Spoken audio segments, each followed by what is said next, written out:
Curiosity was the first thing that stirred in Eliza May Harper that winter morning, a thin, fragile feeling that rose even before fear, even before the cold that crept through her worn boots and settled into her bones. She wondered, not for the first time, how a life could narrow so quietly, how a girl raised on creek water and sunlit shores could arrive at a trading post with her future weighed in coins. Snow pressed down on the world, softening every sound, yet nothing could soften the truth waiting beside her. At 25, she stood small but unbroken, her beauty muted by exhaustion, her hands red and trembling, her breath coming out in pale ghosts she could not chase away. Silas Harper stood several steps from her, close enough to claim her name, yet far enough to deny her eyes. He was not her brother by blood, only by the unlucky stitching of marriage and death, but he had learned the power of the word family when it suited him. Drink had sharpened his cruelty and dulled his shame, and debt clung to him like the smell of smoke that never left his coat. He spoke in short sentences, each one edged with impatience, as though Eliza herself were an inconvenience he wished already gone. When the coins changed hands, he did not look back. The sound was small, almost polite, but it landed heavier than any shout. The town watched in its usual way, pretending not to see while missing nothing. Faces gathered behind frosted windows, inside collars, beneath hats pulled low against the weather. Some judged, some pitied, most simply accepted. In places like this, winter taught people how to look away. Mrs. Whitlow whispered behind her glove, her eyes sharp with a curiosity that fed on other people's misfortune. The sheriff leaned against a post, his mouth set in a line that suggested thoughts he would never voice. Eliza felt herself thinning under their attention, becoming less a woman than a story they would repeat until spring. She tried to remember her mother's voice, the way it once sounded warm and certain, but memory slipped from her like water through cracked fingers.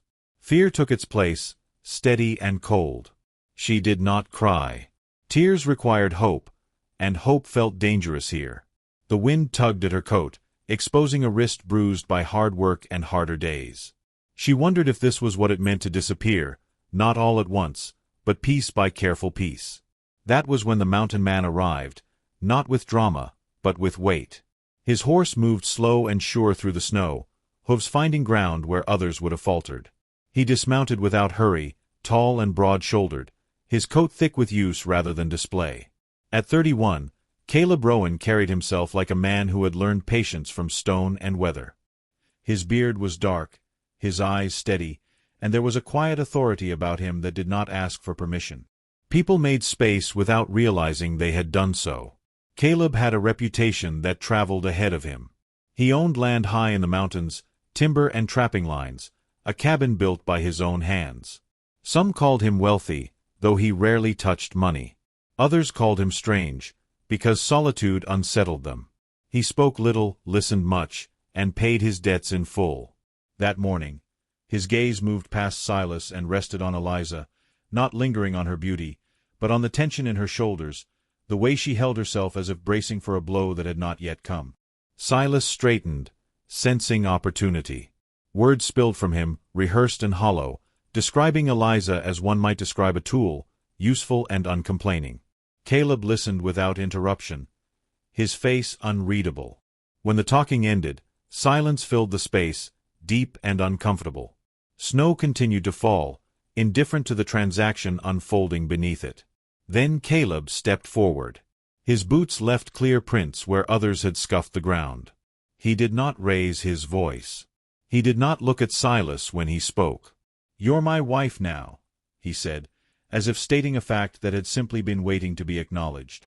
The words landed like a held breath finally released.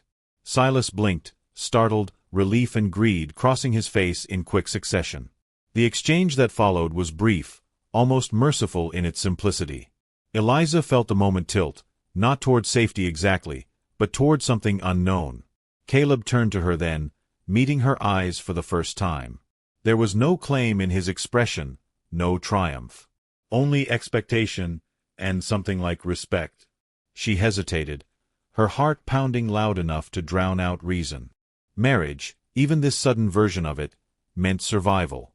It also meant surrender to a man she did not know. Caleb offered his hand, not touching her until she nodded, a small gesture that startled her more than any command could have.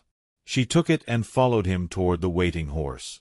As they rode away, The trading post shrinking behind them, Eliza looked once over her shoulder at the life she was leaving. Snow erased their tracks. Ahead lay the mountains, dark and silent, holding promises she could not yet name.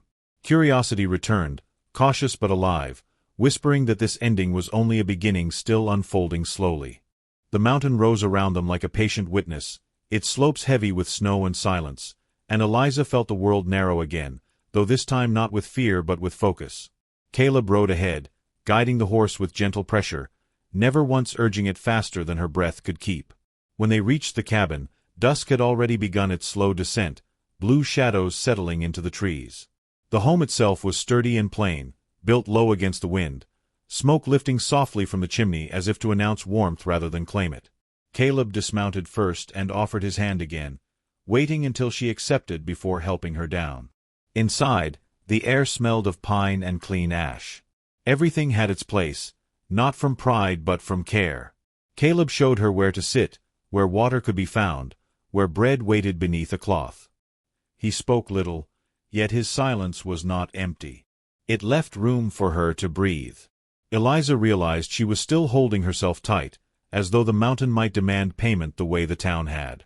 She removed her coat slowly, unsure if she was permitted comfort. Caleb noticed and said quietly that she need not ask for what was already meant for her. Days unfolded with a steady rhythm. Snow fell, then rested. Eliza learned the sound of morning here, the way the wind traced the eaves and the fire answered back. Caleb left early to tend lines or fell timber, always returning before dark.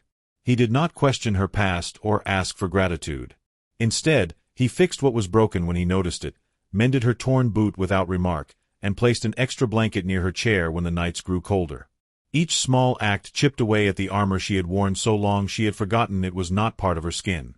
The town did not disappear, though distance softened its voice.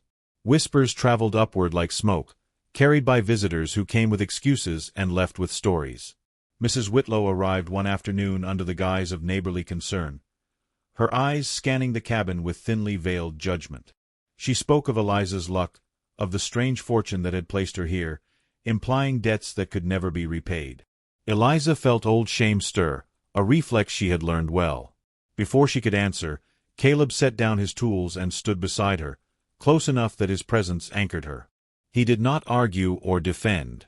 He simply acknowledged Eliza as his equal, and the visitor's words lost their shape. That night, Eliza lay awake listening to the storm gather strength. The wind clawed at the walls, rattling memories she had thought buried. When thunder cracked across the mountain, fear surged, sharp and sudden, pulling her back to nights when safety had been a rumor. She rose, shaking, and moved toward the hearth. Caleb appeared without haste, placing his coat around her shoulders. "No one owns you here," he said, his voice steady over the roar outside. "Not even me." The words settled into her, heavier and kinder than any vow. In the days that followed, Eliza changed in ways she did not announce. She spoke more, her voice gaining steadiness.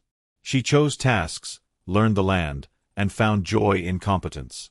She laughed once, surprised by the sound, and Caleb smiled as though he had been waiting for it. When they sat together in the evenings, the quiet between them felt companionable rather than cautious. Trust grew, not declared but lived. Spring did not arrive suddenly. It crept in with thawing ground and longer light. When Eliza and Caleb rode into town together, heads turned, but something had shifted. Eliza sat tall, her gaze level, her sense of self no longer borrowed from others' approval. Gossip fell flat against that certainty. She was seen, not as a transaction or a tale, but as a woman who had chosen her life. That night, back at the cabin, Caleb reached for her hand, not out of duty but affection. Eliza took it freely, understanding at last that love did not need to be loud to be true. As the fire burned low, she reflected on the path that had brought her here, from fear through endurance to peace. Some endings are not marked by triumph, but by quiet belonging. If you are listening to this story, remember that worth is not granted by circumstance, and the gentlest hands can build the strongest home.